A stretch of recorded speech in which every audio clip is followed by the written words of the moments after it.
Good morning everyone.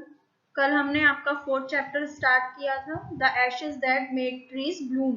तो उसका हमने हाफ पोर्शन रीड किया था। आगे हम उसे आज कंटिन्यू करेंगे। तो एक बार थोड़ा सा रिवाइज कर लेते हैं कि एक बूढ़े पति पत्नी होते हैं, उनके पास उनका एक पेट डॉग होता है जिसका नाम म्यूको होता है। वो उसे अपने बच्चे की तरह प्यार करते हैं और वो भी उन्हें अपने माता पिता की तरह ही प्यार करता है।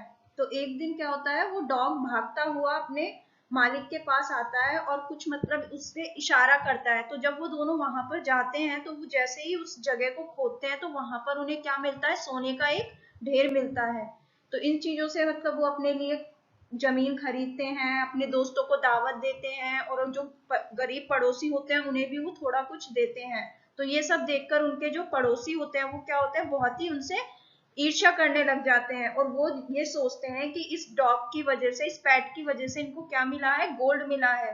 तो वो क्या करते हैं, वो दोनों बूढ़े पति पत्नी जो उनके पड़ोसी हैं वो उस डॉग को बहला फुसलाकर अपने साथ ले जाते हैं और वो उसे बहलाने के लिए मछली के टुकड़े और बहुत सी चीजें उसे खाने को देते हैं। लेकिन वो डॉग उनसे बहुत डरता था, वो ना ही तो कुछ खाता है और ना ही वहां से हिलता है। फिर वो उसे घसीट कर ले जाते हैं तो वो डॉग एक जगह जाकर क्या करता है, अपने पंजों से जमीन को स्क्रैच करने लगता है, यानी खरोच करने लगता है। तो जब वो उस जमीन को खोदते हैं तो वो सोचते हैं कि हमें भी यहाँ पर सोने का ढेर मिलेगा। लेकिन जब वो उस जमीन को खोदते हैं तो वहां पर उन्हें एक मरा हुआ बिल्ली का बच्चा मिलता है। तो इससे वो बहुत ज्यादा गुस्सा हो जाते हैं और वो दोनों उसे पीट पीट कर इतना मारते हैं जब तक कि वो मर नहीं जाता, और मरने के बाद वो उसे जमीन में गाड़ देते हैं। तो चलिए हम आगे स्टार्ट करते हैं। The owner of the dog heard of the death of his pet and mourning for him as if he had been his own child went at night under the pine tree. The owner of the dog, owner यानी मालिक, जो बूढ़े पति पत्नी थे, जब उन्हें ये खबर मिलती है, जब वो अपने जो पेट है उसकी मृत्यु के बारे में सुनते हैं, मॉर्निंग, मॉर्निंग होता है दुख व्यक्त करना या विलाप करना, mourning for him as if he had been his own child. तो वो मतलब उसकी मृत्यु पर ऐसे दुख व्यतीत करते हैं जैसे कि वो उनका अपना बच्चा हो। Went at night under the pine tree, और रात में जो जहां पर उन्होंने उसे गाड़ा था, वो बूढ़े दुष्ट पति पत्नी ने जहां उसे गाड़ा था उस पेड़ के नीचे जाते हैं। He set up some bamboo tubes in the ground, और क्या करता है वो वहां पे बैम्बो ट्यूब्स यानी बांस की जो कुछ लकड़ियां होती हैं वो उस जगह के चारों तरफ गाड़ देता है। Such as are use before tombs, जैसे कि कब्र के चारों ओर लगे होते हैं। In which he put fresh flowers, और वो वहां पर क्या रख देता है, उसकी कब्र पे ताजा फूल रख देता है। Then he laid a cup of water and a tray of food on the grave, और फिर वो क्या करता है, एक कप वाटर और एक प्लेट खाने की जो चीजें होती हैं उनकी उसके ग्रेव पर रख देता है। And burn several costly sticks of incense, incense यानी अगरबत्तियां की, और कुछ महंगी अगरबत्तियां उसकी कब्र पर जला देता है। He mourn a great while over his pet, और वो अब भी मतलब कुछ देर तक अपने जो पेट है उसकी मृत्यु पर विलाप करता रहता है, यानी दुख व्यतीत करता है। Calling him many dear names, और उसे बहुत से प्रिय नामों से बुलाता है। As if he were alive, जैसे कि वह जीवित हो। That night the spirit of the dog appear to him in a dream and said, that night यानी उसी रात, the spirit of the dog, की डॉग की जो स्पिरिट यानी आत्मा होती है, अपीयर टू हिम उसके सपने में आती है और कहती है, cut down the pine tree over my grave, कि मेरी कब्र के ऊपर जो पाइन ट्री है उसे काट दो। And make from it a mortar for your rice pastry and a mill for your bean sauce, और क्या कहता है कि उससे जो लकड़ियां मिलेंगी उस पेड़ को काटने से, उससे तुम अपने लिए मोर्टार, मोर्टार होती है ओखली, अपने लिए mortar for your rice pastry यानी जो चावल की जो पेस्ट्री बनाने के लिए उससे मोर्टार बनाओ। And a mill for your bean sauce, और बीन का सॉस बनाने के लिए एक चक्की बनाओ।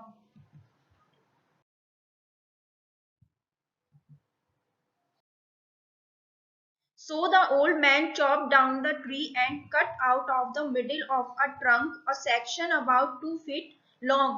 तो क्या वो ओल्ड मैन क्या करता है, वो बूढ़ा आदमी चॉप डाउन यानी उस पेड़ को काट देता है, and cut out of the middle of the trunk, और उसके तने को बीच में से इस तरह काटता है ताकि वो कितना लंबा हो, 2 फीट लंबा हो, इस तरह से उसके तने को काट देता है। विद ग्रेट लेबर, बहुत मेहनत से, पार्टली बाय फायर, फायर की मदद से, पार्टली बाय सीजल, सीजल होती है छेनी जिसे बोलते हैं, उसकी मदद से, he scraped out a hollow place as big as a small bowl. Hollow place होता है खाली स्थान, कि वह खुरच खुरच कर, स्क्रैप यानी हाथ खरोच कर करके, एक हॉलो प्लेस, एक ऐसा खाली स्थान यानी इतना बड़ा खाली जगह छोड़ देता है, as big as a small bowl, कि जितनी एक छोटी कटोरी होती है इतना वो उसमें खाली जगह छोड़ देता है। He then made a long handled hammer of wood, और फिर वो उस लकड़ी से क्या बनाता है, लॉन्ग हैंडल यानी लंबे हत्थे वाला, हैमर ऑफ वुड, लकड़ी का हथौड़ा बनाता है, जिससे वो क्या करेगा, ओखली में चावल कूटने के लिए। Such as is used for pounding rice, जिसे किसके लिए यूज किया जाता है, पाउंडिंग मीन्स कूटने के लिए, चावल कूटने के लिए। When new years time Drew near, कि जब नया साल का समय नजदीक आ रहा था, he wished to make some rice pastry, तो उसकी क्या इच्छा हुई कि वो कुछ राइस यानी चावल की पेस्ट्री बनाने की उसकी इच्छा थी।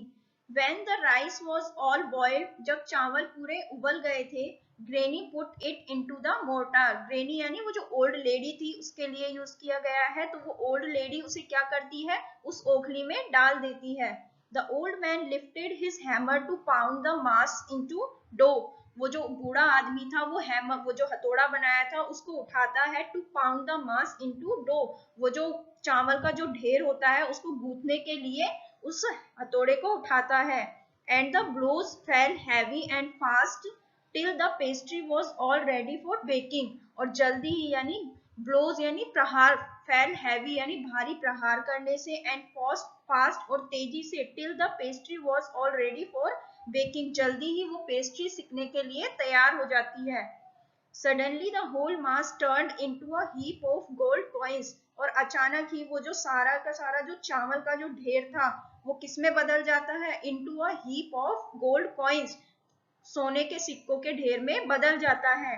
When the old women took the hand mill, और जब वो बूढ़ी औरत हैंड मिल यानी हाथ से चलाने वाली जो चक्की होती है उसे पकड़ती है, and filling it with beans began to grind, और जब वो उसे बीन्स से जब भरती है, बिगेन टू ग्राइंड, और उसे पीसती है, the gold drip dropped like rain, तो सिक्के मतलब सोना बारिश की तरह उसमें गिरने लग जाता है।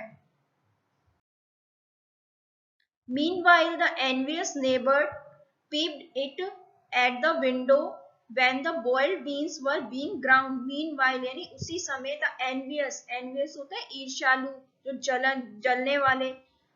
Meanwhile, the envious neighbor, जो उसके ईर्ष्यालु पड़ोसी थे, peeped means होता है झांकना या देखना, in the window, खिड़की में से देख रहे थे, when the boiled beans were being ground, जब उन बॉइल्ड बीन्स यानी उबली हुई बीन्स को क्या किया जा रहा था, पीसा जा रहा था। गुडी मी, मेरा भला हो, cried the old hag, old hag यानी वो ओल्ड लेडी के लिए बोला गया है, जो उनके नेबर थे, जो अच्छे आदमी नहीं थे। Cried the old hag as she saw each dripping of sauce turning into yellow gold, कि जब उसने खिड़की से झांक कर देखा कि वो जो बीन का जो सॉस था उसकी जो प्रत्येक बूंद जो टपक रही थी वो किसमें परिवर्तित हो रही थी, पीले कलर के सोने की बूंदों में परिवर्तित हो रही थी। Until in a few minutes, और कुछ ही मिनटों बाद, the tub under the mill was full of a shining mass of gold, जो चक्की के नीचे जो बर्तन या टब रखा हुआ था वो जल्दी ही किसमें वो किससे भर गया था, गोल्ड से भर गया था। So the old couple were rich again, और इसी तरह वो जो बूढ़े कपल थे वो फिर से रिच हो गए, अमीर हो गए।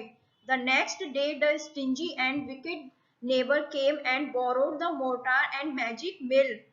स्टिंजी मीन्स होता है कंजूस, विकेड यानी वो जो दुष्ट लोग थे वो पड़ोसी थे। द नेक्स्ट डे, अगले दिन, वो जो कंजूस और दुष्ट जो पड़ोसी थे, came and borrowed the mortar and magic mill, वो उनके घर आए और उधार, बोरोड मीन्स होता है उधार लेकर गए, वो ओखली और वो जो मैजिक मिल यानी हाथ से चलाने वाली जो जादुई चक्की थी उसे उधार मांगकर ले गए।